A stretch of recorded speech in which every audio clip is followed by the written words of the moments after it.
संघ जी प्यार से कहना जी, धन निरंकार जी, सत्संग जी। एक कबीर जी की दुआ है, साधु ऐसा चाहिए जैसा शुभ सुभाए, सार सार को कही रहे थोथा दे ही उड़ाए। सत्संग जी, साधु इतने सच्चे दिल के होते हैं, इनके पास ऐसा पावर होता है कि जैसा व्यक्ति इनके चरण में आ जाए, चाहे वो कामी हो, क्रोधी हो, लालची हो, लुटेरा, बेईमान जैसा भी हो, जो भी इनके चरणों में आता है तो सत्संग जी संतों के पास एक ऐसा तत्व, ये तत्वदर्शी होते हैं, इनके पास ऐसी नज़र होती है कि इंसान के अंदर सिर्फ उसी तत्व को पकड़ते हैं जो सत्य का अंश होता है। उसका व्यवहार जो ऊपरी व्यवहार होता है उसको तो बिल्कुल ही नहीं, जिक्र भी नहीं करते।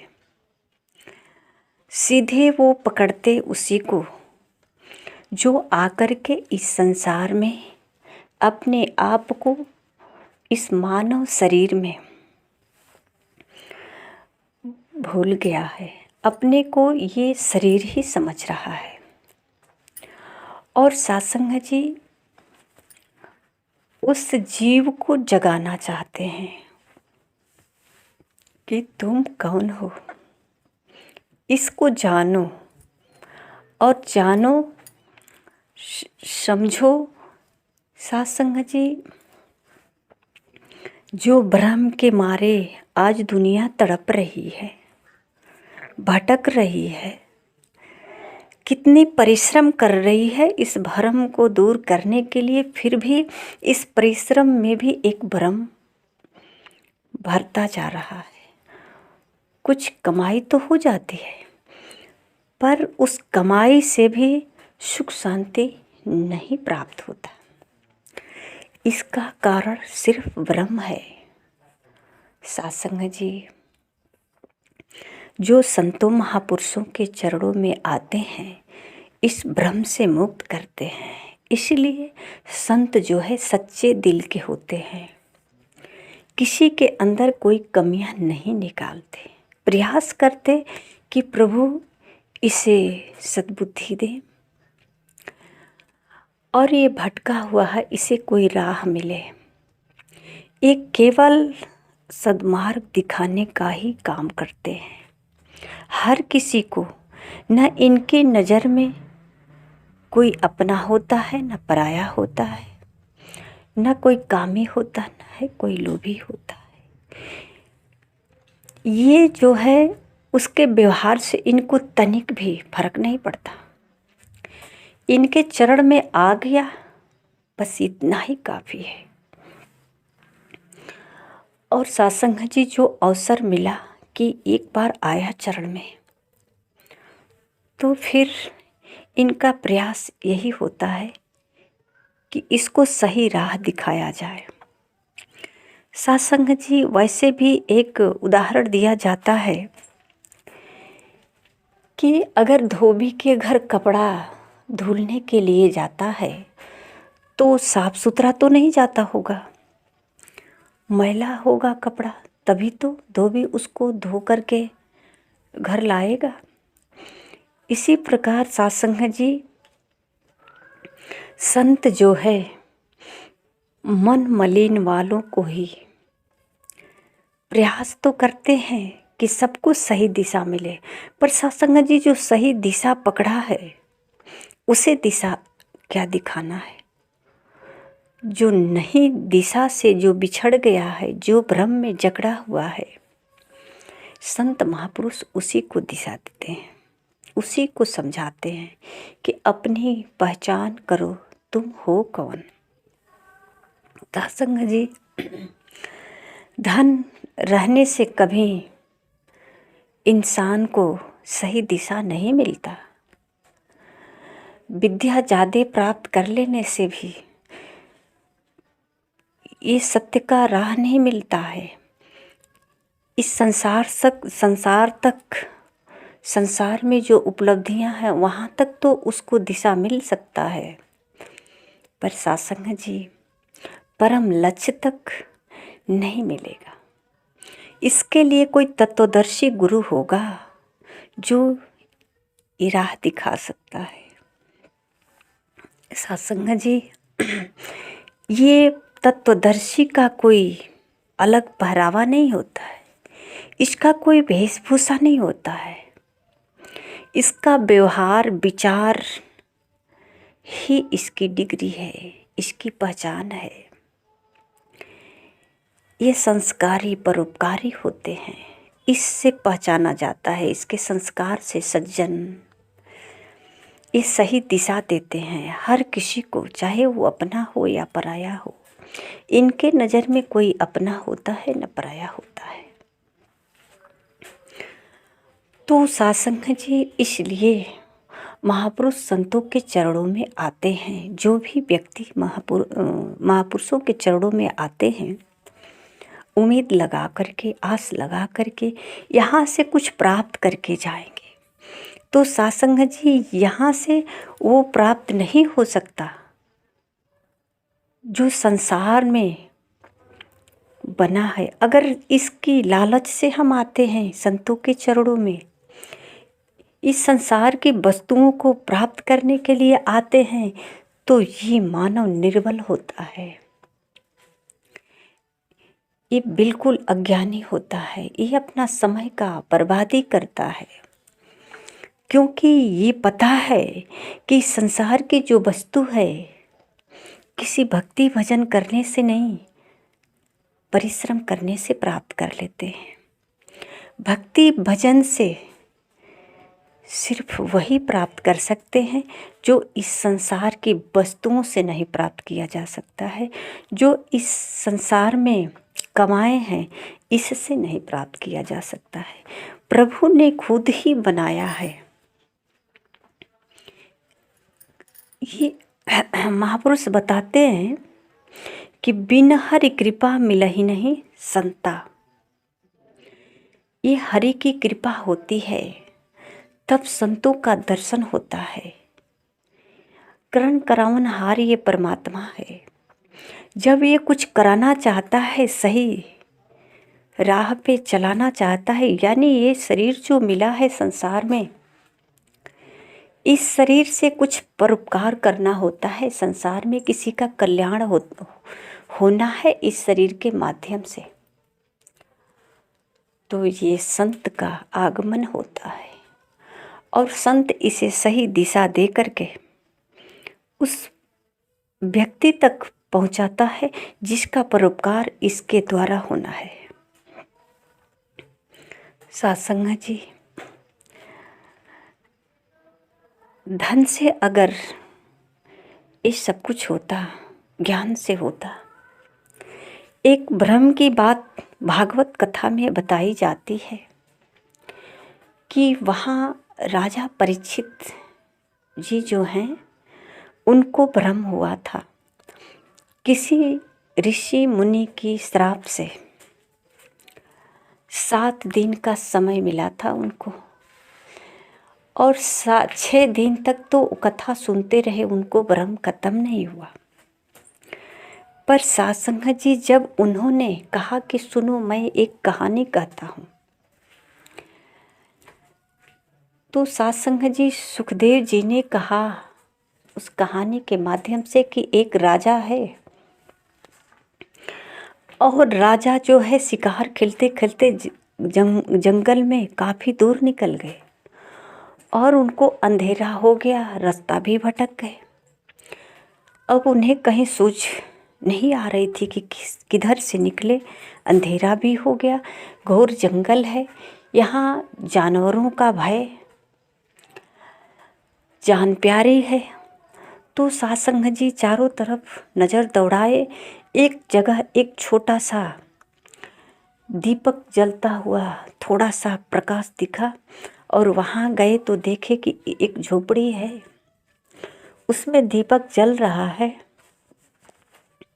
और उस के अंदर जब गए तो वहाँ का जो मालिक है उससे बोले कि देखो भाई, मैं रास्ता भूल गया हूँ और अंधेरा भी हो गया और जानवर भी हैं जंगल में, इस डर से मुझे एक रात ठहरने की जगह दीजिए, सुबह उठकर चला जाऊंगा।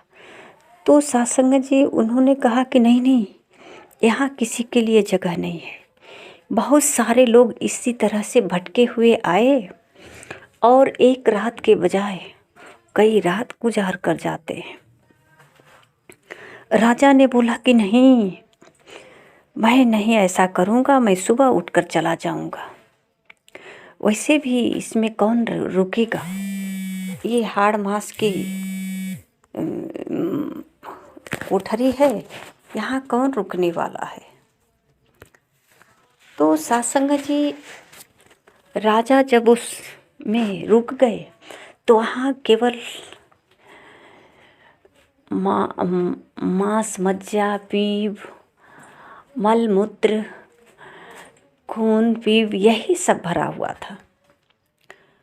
और राजा सोचा एक रात ही तो गुजारनी है। जब सुबह हुई निकलने की बारी तो राजा उसमें से निकल ही नहीं रहा था। उसको उसी में आनंद आने लगा।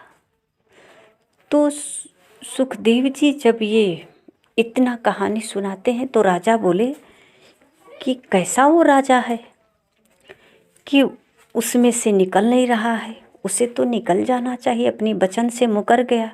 और वैसे भी इस मांस मज्जे वाली कोठरी में वो रहा कैसे इस गंदगी में।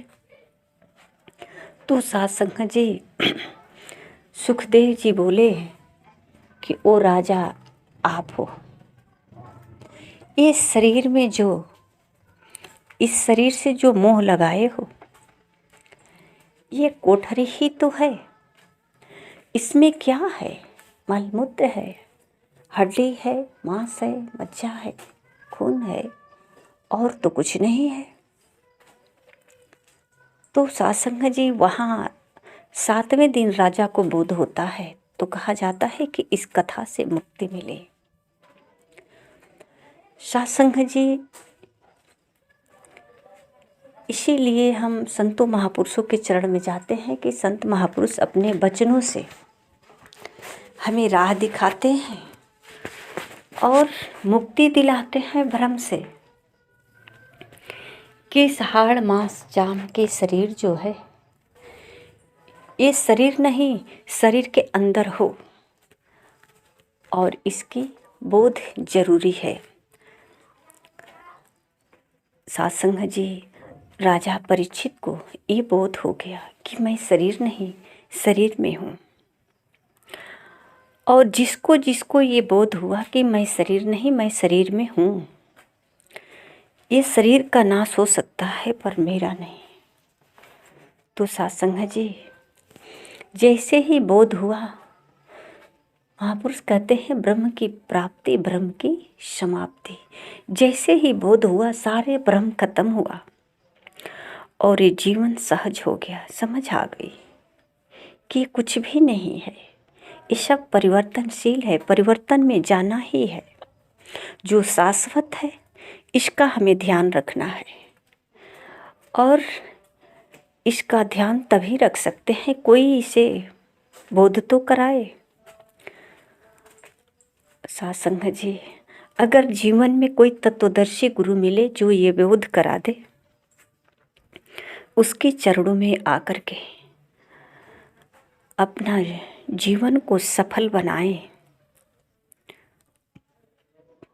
अगर ऐसा नहीं होता तो सत्संग जी सच है कि एक एक सांस व्यर्थ जाती है।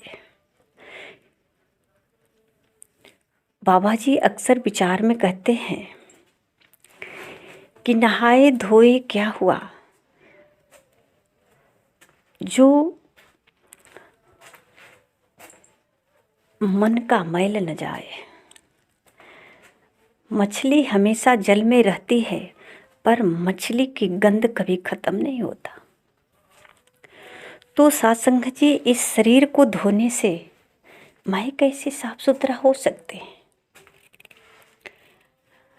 शरीर के धोने से शरीर साफ हो सकता है, बाहरी प्रदूषण से बच सकते हैं, पर जो भीतर प्रदूषण भरा है, मैं बड़ा हूँ, मैं साधु हूँ, मैं भक्त हूँ, मैं बहुत बड़ा भक्त हूँ भगवान का, मैं परमात्मा को जानता हूँ, या मैं खुद ही भगवान हूँ, मुझे बहुत ज्ञान है।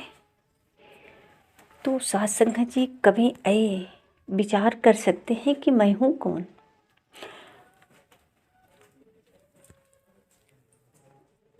तो सासंग जी, ये हमारा बौद्ध ही ज्ञान ही हमारे लिए बहुत बड़ा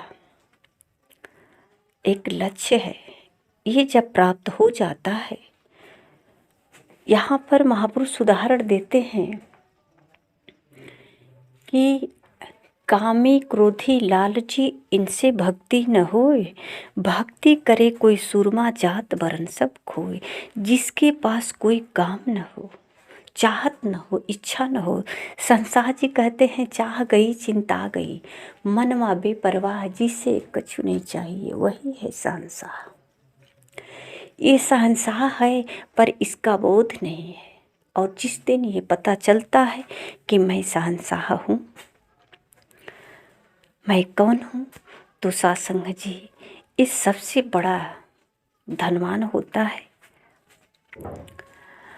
विद्वान होता है, ज्ञानवान होता है। पर सासंग जी, ये कहकर नहीं, कर्मों से, जो इस शरीर के माध्यम से कर्म होता है, उससे कर्मों के द्वारा लोग कहते हैं कि ये बहुत महान है, ये बहुत विद्वान है। उस व्यक्ति को कैसे पता चला कि मैं विद्वान हूँ? अगर एक बलवान एक निर्बल के साथ लड़ाई किया, वो व्यक्ति निर्बल है कि बलवान है, अगर दोनों का बॉडी सेम है और दोनों आपस में लड़ने लगे, तो जो जीता वही तो कह सकता है मैं बलवान हूँ। अरे जब वो कभी अखाड़े में आया ही नहीं, जब लड़ाई नहीं किया, हार जीत नहीं हुई, तो उसे कैसे पता चला? तो सासंग जी, ज्ञानी तो एक से बढ़कर एक है इस संसार में, पर सबका ज्ञान अपना इस संसार तक ही है। सासंग जी, जो ऋषि महर्षि आत्मबोध किया, उसे ये बताने का अवसर नहीं मिला कि मैं कौन हूँ। लोगों ने उसे माना कि ये भगवान है, ये परमात्मा है, एक कल्याणकारी है, ये संत है, लोगों ने माना। तो आइए सासंग जी, हम ये संतों को सुने और संतों से सही दिशा जाने और अपने जीवन का कल्याण करें। सासंग जी, प्यार से कहना जी, धन्य निरंकार जी।